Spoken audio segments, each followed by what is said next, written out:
Hello everyone, welcome back to our channel. In this today's video, I am going to show you how to fix ChatGPT freezing problem. ChatGPT freezing. In this video, I will show you how to fix the problem. The first step is check your internet connection. Make sure your internet is working or not. If your internet is not working, that's also a problem for the app. So turn off your Wi-Fi for a few seconds, then on again, or you also switch to mobile data.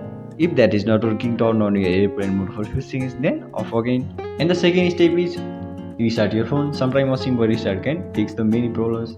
This helps remove small bugs and glitches. So and the refresh the page or restart the ChatGPT app again. And the other step is clear your browser or app cache. Go to your phone setting, then select app management or apps, then click on app list or apps, then search for the app and go to storage and cache. Click clear cache. This helps remove small file causing problems. So the other step is turn off VPN or any other sites. They also can cause freezing. So the another step is close other app or browser tabs to free up memory. And if none of these works, try different browser or device if it still freezes.